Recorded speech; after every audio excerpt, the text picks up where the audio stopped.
Want to see your name in the final list of UPSC CSC? If yes, then for that, mains answer writing practice is very important. Many UPSC aspirants, they face difficulties in answer writing. So many questions that comes into your mind, like how to structure answer of the question. So what is the demand of the question? So how to organize the facts, data that we collect from current affairs, and what about these keywords? If you are the one who are facing this problem, so come and join us in the webinar on this Sunday to clear your doubts and to master answer writing skills.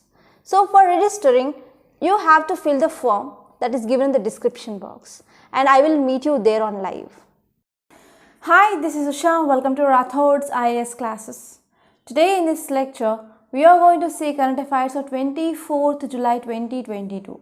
So let's get started with our discussion and let us try to see first topic.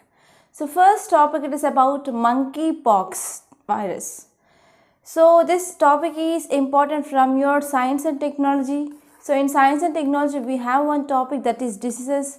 So in this diseases, we have communicable and non-communicable diseases. So communicable disease means it can be easily transmitted from one person to another person. That is called as communicable disease. So what are the examples? Yes, you know about COVID-19, you know about Zika virus, right? And you know about here this monkeypox virus is also transmitted from one person to another person easily. So those are some examples of this communicable disease. And next one is non-communicable disease. So if I am suffering from any disease, so if anyone who is coming in contact with me, they are not going to get this type of disease. So such diseases are called as non-communicable disease. For example, you can talk about hypertension, liver disease, lung disease, diabetes mellitus, etc. So here why WHO, World Health Organization, classified this monkeypox as public health emergency, that is PHEIC. So why? What is the reason behind this? So if you want to know the reason, yes, you have to read this article, and if you want to know some facts regarding this monkeypox, you have to wait for next 1 or 2 minutes so that we are going to complete this topic. So now let us try to see why it is in news. As I said, title also says that World Health Organization, that is in short WHO, declared this monkeypox virus as global, okay, as a global, this global monkeypox outbreak as a public health emergency, PHEIC.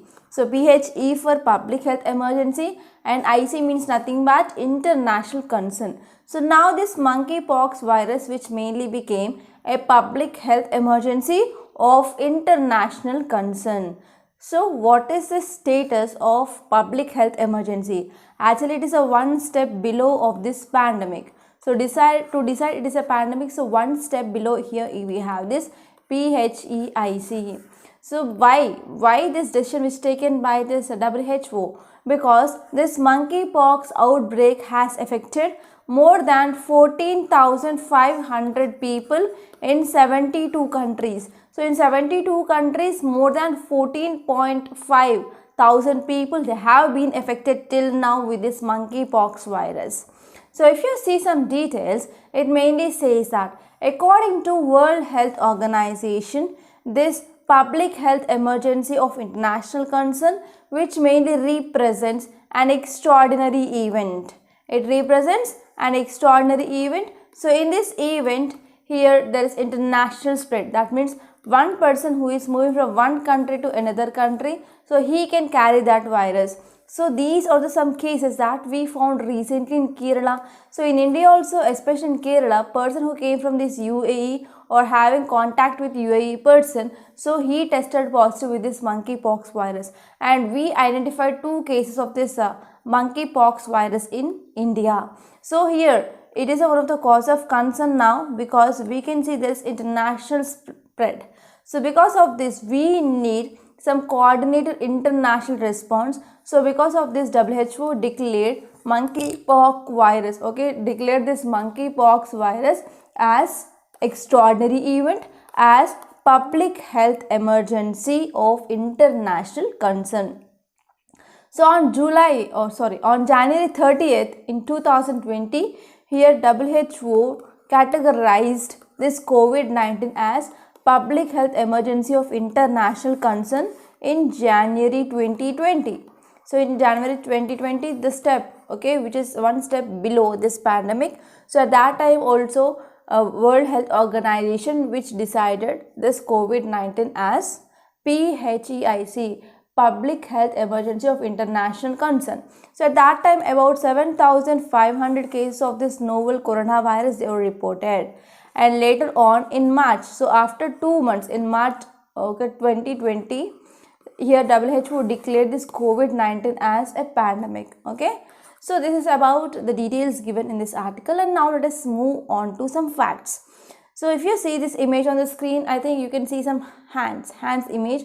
So on these hands we can see there are many rashes, right? So you can see rashes on the skin here.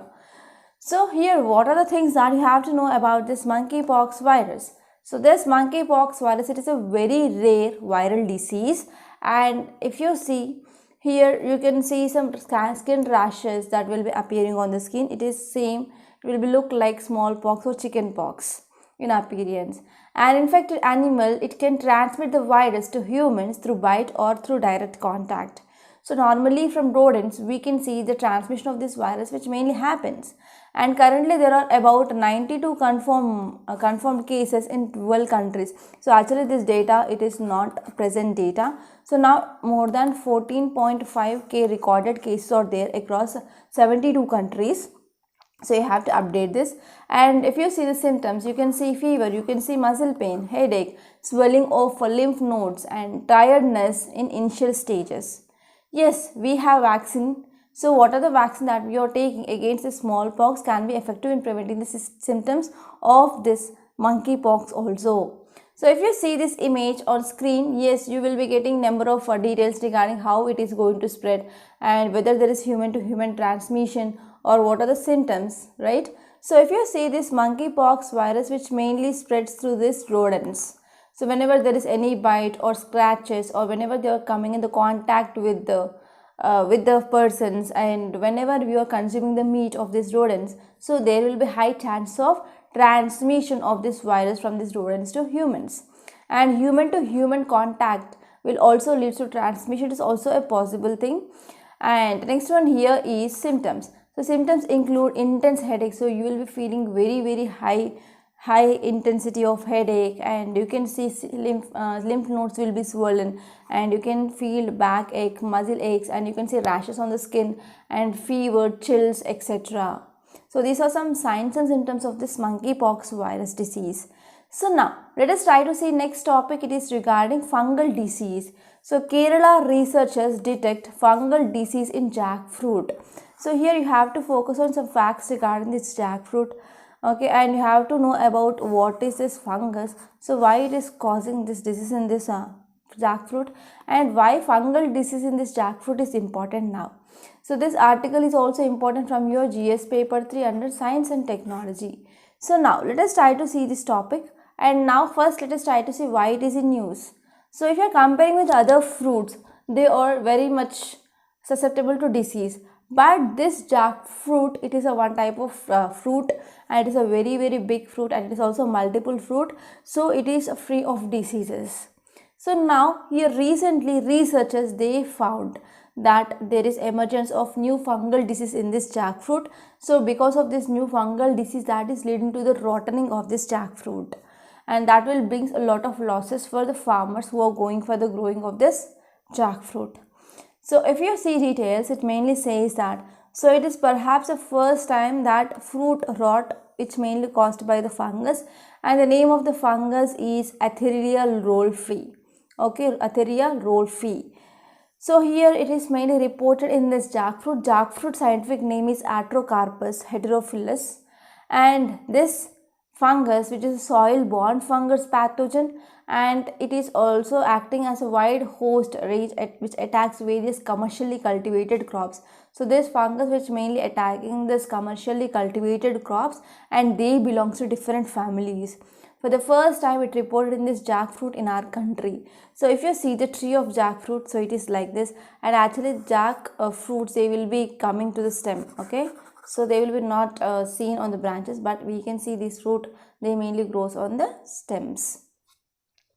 And if we are talking about this jackfruit, it is a species of tree which mainly belongs to this fig, mulberry and breadfruit family. So actually this jackfruit which mainly belongs to this Moriaceae family, and it is not a single fruit. So if you cut this jackfruit like this, so here you can see the middle one thing will be there. So for this you will be having the fruits, okay, fresh petals will be there and they are edible. So this one edible petal, it is one fruit. So it is a combination of multiple fruit, okay. So it is a multiple fruit, and it is composed of hundreds to thousands of individual flowers and also fleshing petals, and these fleshy petals, they are edible part of this fruit, and scientific name is Atrocarpus heterophyllus. And if you see jackfruit, which is mainly produced in different countries like India, Thailand, Indonesia and as well as Nepal, and major production in India which is seen in states like Kerala, Tamil Nadu, West Bengal, Bihar, UP, Odisha and Assam. So out of all these states, Kerala, it is the largest producer of this jackfruit in the world. And actually this jackfruit, it is also state fruit of Kerala and as well as Tamil Nadu. So these are some important facts that you need to know. And now let us move on to next topic, that is regarding bat habitats. So as you all know, bats, right? So bats are a reservoir of number of viruses, and whenever humans, they coming into contact with these bats, so there is a high chance of transmitting of disease causing pathogens from these bats to humans. So bat habitats in southwestern Ghats lie mainly outside protected areas, find study. So this article is focusing on bat habitats, and at last we are also going to see what are the threats which are mainly faced by these bats as well. So this topic is important from your environment and ecology point of view. So now let us try to see this topic in great detail.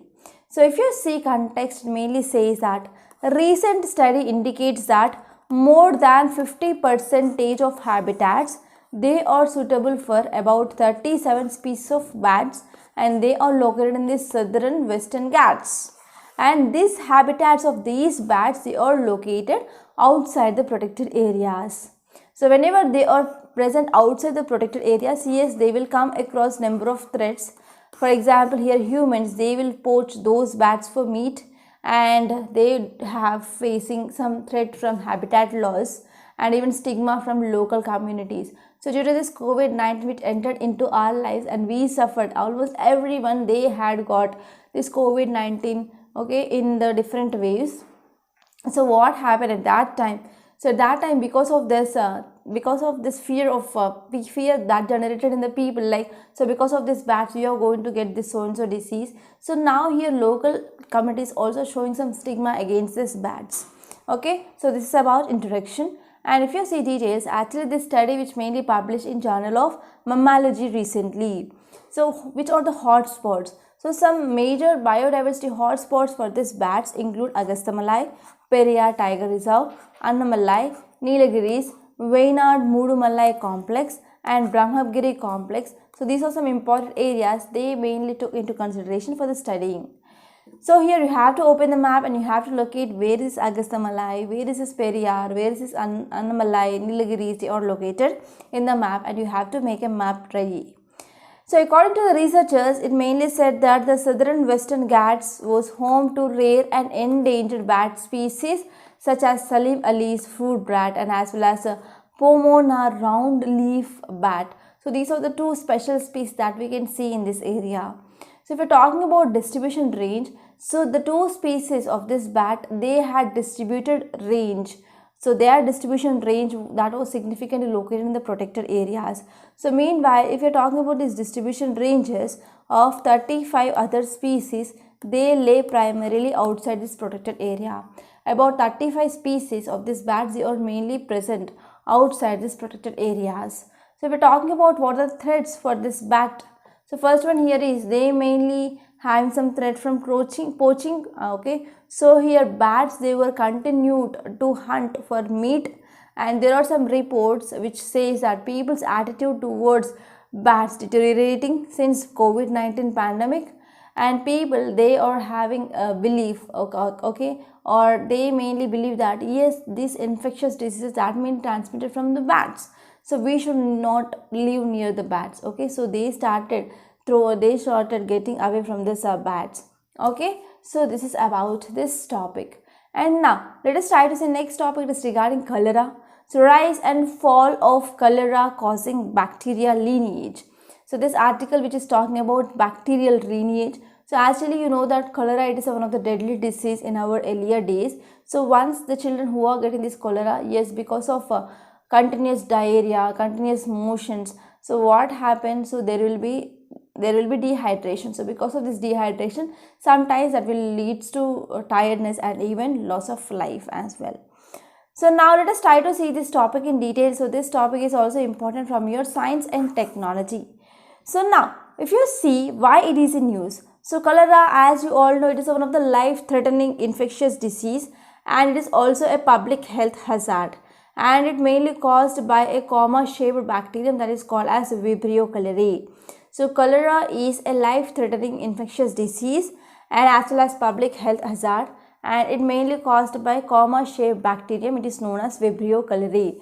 And if you are talking about some important details, it mainly says that more than 200 serogroups of this Vibrio cholerae bacterium are known now. So out of this O1 and O139, they are known to cause such infection that leads to epidemic. So whenever any cholera which mainly caused by this strain, that is O1 or O31, that will leads to epidemics and as well as pandemics. So here this is the thing which mainly said, and out of these two serogroups, O1 which is responsible for the 7 pandemics waves, and temporarily it is mainly displaced by this O139. Okay, so if you're talking about what are the genomic changes that observed in this study, so group of researchers including from India and as well as UK, they studied about this genome of O139, and they traced the reason for its dying down after taking over this O1. So they mainly found that cholera toxin and as well as loss of antimicrobial resistance. And clinical isolates of Vibrio cholerae or 139 serogroup, and these are mainly collected between this 1993 and as well as 2015. So if you are talking about the highlights, this O139 bacterium, which mainly found it difficult to compete, and even they have antimicrobial resistance. So if you see this image on the screen, this is the Vibrio cholerae bacteria. It is normally the comma-shaped bacteria and it belongs to rod-shaped. So here what are the signs and symptoms of this cholera? So I added this, it is about diabetes, but here you have to know about cholera. So in cholera you can see dehydration will be one important thing, and we can see there is a weight loss, and even we can see diarrhea, so frequent motion that you can get, okay. So that is diarrhea, and you can see watery motions or loose motions that you can see, and because of that you can feel dehydration, etc. So if we are talking about the cholera, it is a bacterial disease and it mainly caused by comma-shaped bacteria. The name of that bacteria is Vibrio cholerae, and it mainly transmitted to humans through contaminated food and water. And wherever there is no proper sanitation facilities, yes, in that area there is a huge spread of this cholera which is mainly seen. So cholera disease which has been causing several issues for people for hundreds of years. So what are the causes of this cholera? So first one is contaminated water supply or contaminated food and contaminated drinks, etc. So what are the vegetables that we are growing in the water with the human waste? So there also we can get a higher chance of this cholera. And next one is consumption of contaminated seafood, and whenever the food which is polluted with the sewage, so that is also one important risk. And next one is consumption of food which is mainly affect our digestive system as well. So if we're talking about treatment, yes, we can go for treating of this cholera. So what are the water that we lost to this dehydration? We need to replace that. So we need to go for replacement of lost fluid and as well as electrolytes, and we can take ORS, and that should contain zinc for sure. And we can go for IV replacement of IV replacement, that is we can go for taking of saline, and this one is we can go for using of antibiotics and as well as zinc supplements to check this diarrhea. So this is about this topic, and I hope it is very much clear. Next topic here, it is about initiatives for pregnant women. So there are some favorite areas of UPSC. There you can see repeatedly questions will be asked in your prelims and mains. So one such topic here is pregnant women. Okay. So here you have to know about what are the initiatives that came up by the government and how they are functioning, and you have to know the issues as well. So this topic is important from your GS paper to under governance point of view. So now let us try to see this topic in detail. First let us try to see context. Here Government of India, which mainly came up with several initiatives to provide financial support and even medical support for this pregnant women. And even they started providing some financial assistance even for the weaker sections of society as well. So now let us have a look over those schemes and try to remember those schemes for sure. So first one here, it is Janani Suraksha Yojana. So in this Janani Suraksha Yojana, so there will be conditional cash transfer for this pregnant woman after the delivery. And this one here is we have Janani Sishu Suraksha Karyakram. So under this scheme, every pregnant woman, they mainly get free delivery, including even cesarean, that is a C-section, in the public health institutions, and they will also get free transport, diagnostics and medicines and other consumables, diet and as well as blood. So these all will get for this pregnant woman for free. And next one is over 25,000 delivery points, they are present across the country, and they had been strengthened in terms of, for example, infrastructure, equipment, trained manpower, etc. And we also have this Surakshit Matritva Ashwan. It is, in short, it is called as Suman. So it is mainly focusing on providing dignified, respectful and quality health care at no cost. And this one here is Pradhan Mantri Surakshit Mantritva Abhiyan, that is PMS, now SMA. So under this scheme, it mainly provides the pregnant woman with a fixed day, free of cost, assured and quality antenatal care on the 9th day of every month. So on 9th day of every month in the hospitals, they will be getting a free, cost assured and quality antenatal care. And next one here is Laksha program, that is labor room quality improvement initiative to improve the quality of care in labor room and as well as maternity operation theatres as well. So in this way here, pregnant women, they are going to receive respectful and as well as quality care during their delivery and immediate postpartum, that is after delivery. Okay, so this is about this topic, and you have to think about what are the concerns regarding the schemes also. And now let us try to see next topic. So before that, I want to make a small announcement here. So we in Rathod's IS, as you all know, we are conducting a free webinar on this mains answer writing practice. So many students, they registered and they fill the form. So we can conduct only a session for 100 students only, because we can't address all the questions that are posed. If we are conducting a seminar for all the people, all the students who registered at once, means we may not answer the questions. So we are divided in the batches, and the first 100 people who registered first, they will be having webinar, and after that all the students, they will be getting mail, and after getting the mail, if you check the mail, and we will be sending you one link. So at that time you can join the webinar, so that there will be the batches. Okay, so from morning to evening we are planning to have these webinars. So if you have not yet registered, so try to fill the form, and the form link is given in the description box, and try to check your mails. Okay, and now let's come back and let us try to see the next topic. It is regarding India's doctor population ratio. So this is very important. Okay, as you all know, India is the second most populous country in the world after China. Yes, people will be facing a number of health problems like either communicable disease or either non-communicable disease. Yes, doctors play an important role in the society to maintain the health of the people. So doctors to population ratio is also very important, and WHO came with the standard that for every 1,000 people, yes, we need one doctor at least. And this article says that India, it is maintaining a good doctor population ratio, and we have one doctor for every 854 people. So now let us try to see this topic, and let us try to see why it is in news. So the government said doctor population ratio in country is better when we are comparing with the standards set by this WHO, World Health Organization. So if you are focusing on some details, it mainly says that in a written reply to Lok Sabha, so Minister of State for Health and Family Welfare said doctor to population ratio in the country is 1:834, whereas WHO standard which mainly said 1:1000. So we are performing good. So Minister, as per National Medical Commission, so he said there are about 1,38,009 registered allopathic doctors, they are present, and Ayush doctors are about 5,65,000 Ayush doctors are present in India, and there are about 34 lakh registered nursing personnel are also present, and 13 lakh allied and health professionals in the country they are present.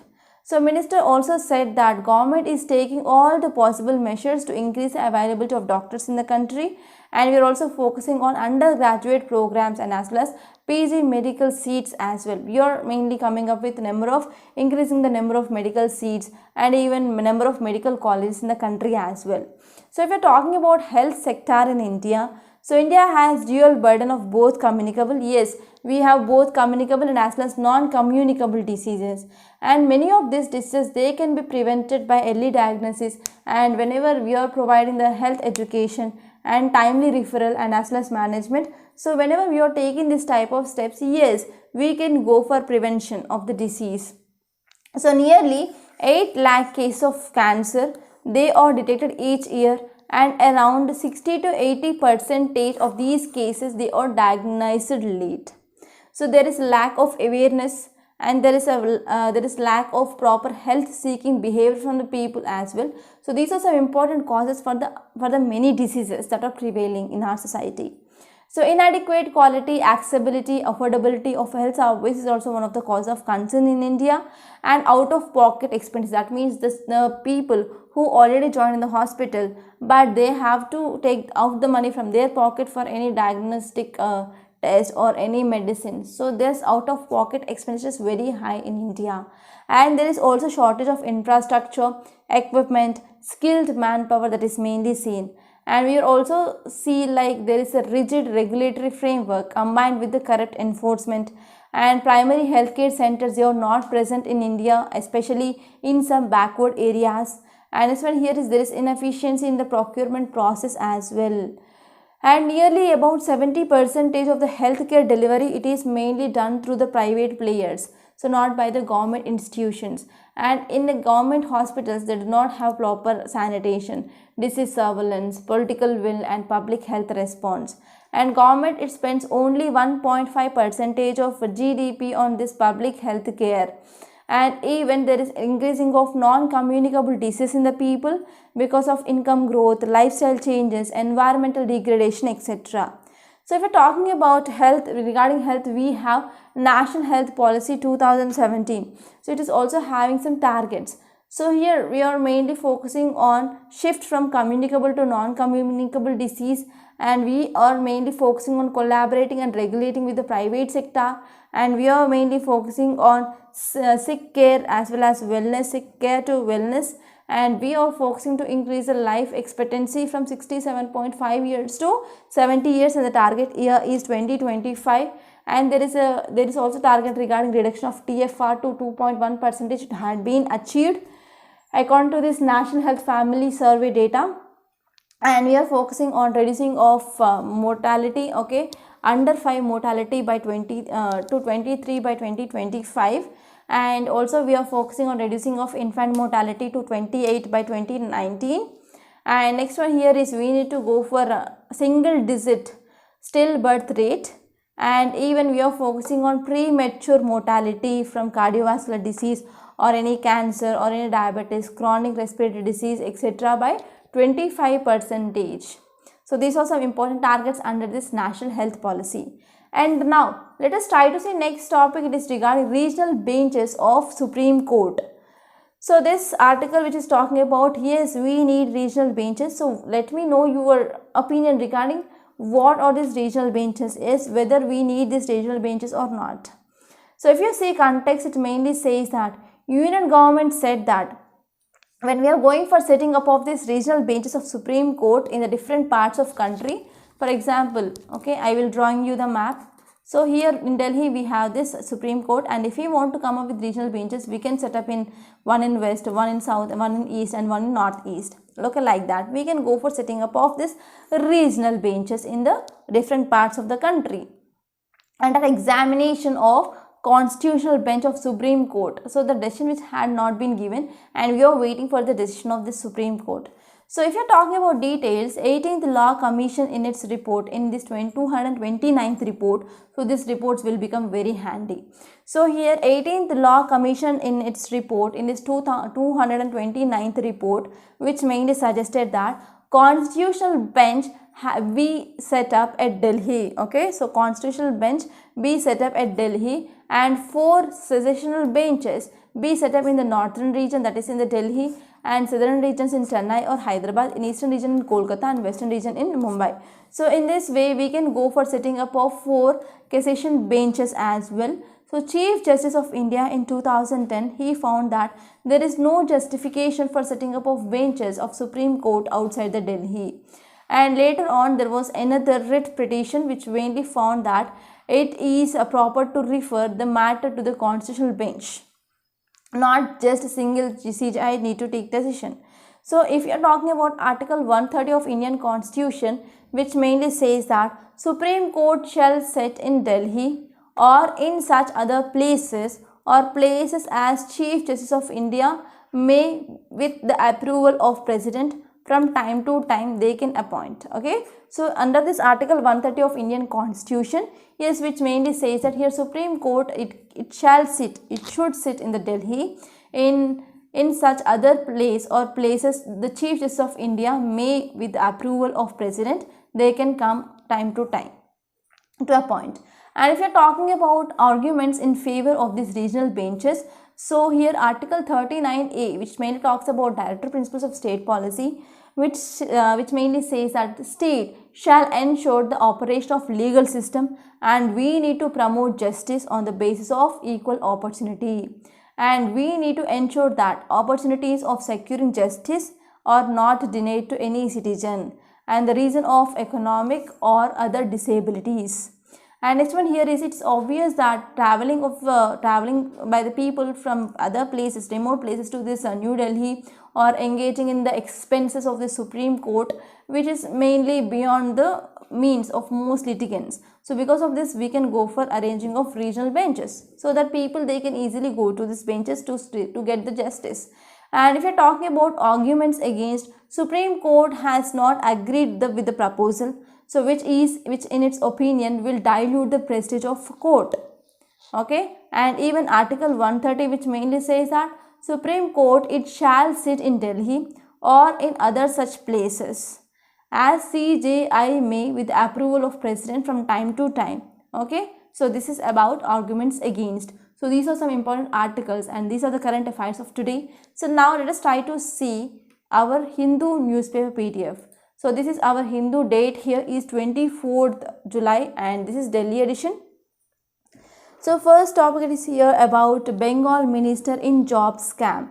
So here if you are coming across any scams, you have to make a note of, so what is that scam it is about, and you can use that scam in your case studies of ethics. So whenever you are talking about values like integrity, honesty, so here you can talk about this type of scams. If civil servants are not having this type of values, that will lead to the scams, and you can add this article as a case study. And this one is flagging fortunes of Khadi flag maker. So here you have to know about Har Ghar Tiranga.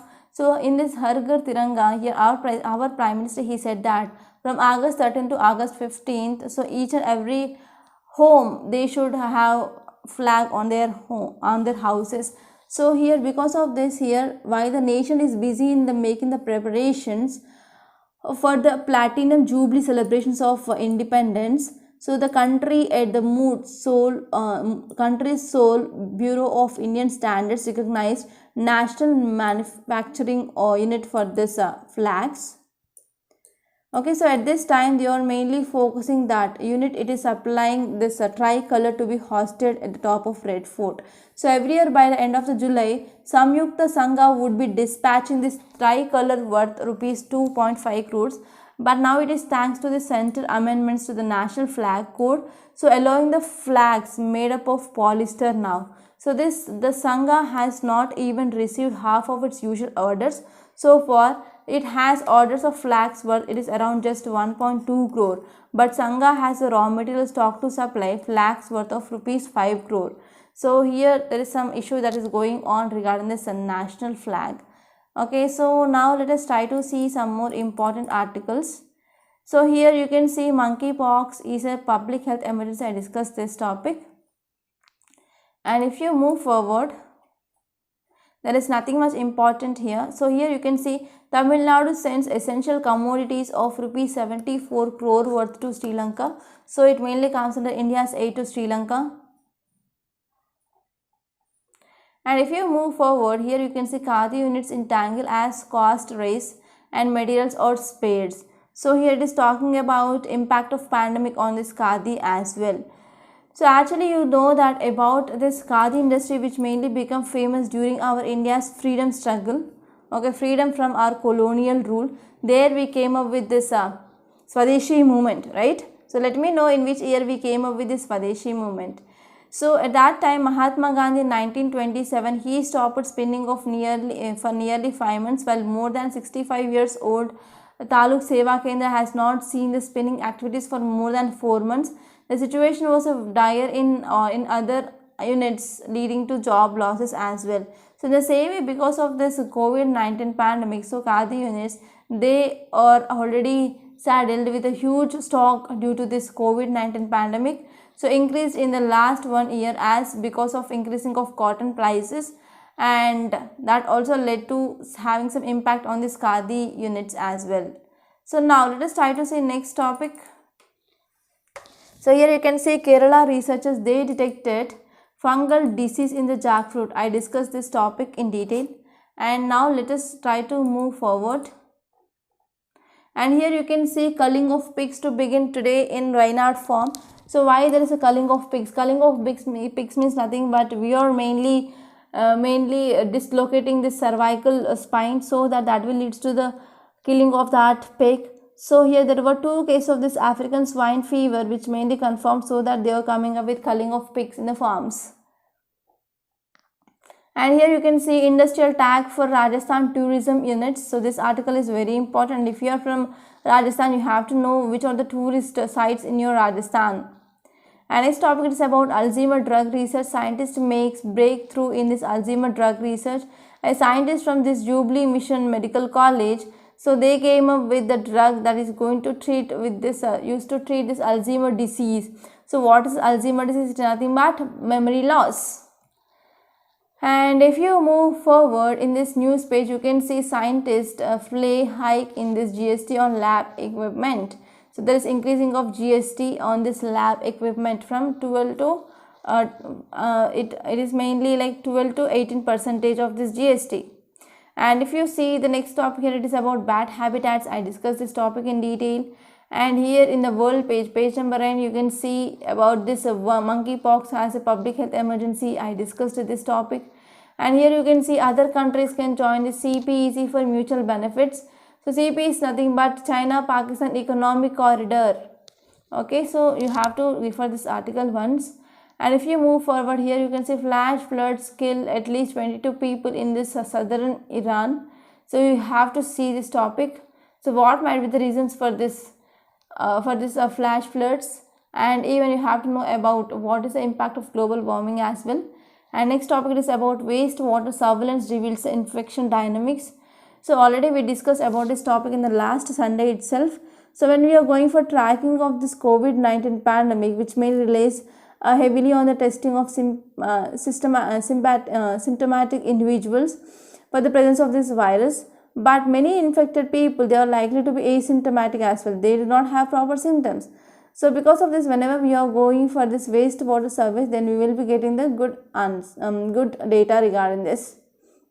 And here you can see warm-blooded. So here there is a small article regarding this warm-blooded. So fossilized inner canals, they suggest that the moment mammals evolved into the warm blood occurred around 2300 to 230 to 200 million years ago. So here this article says that, so here we identified some fossilized inner canals.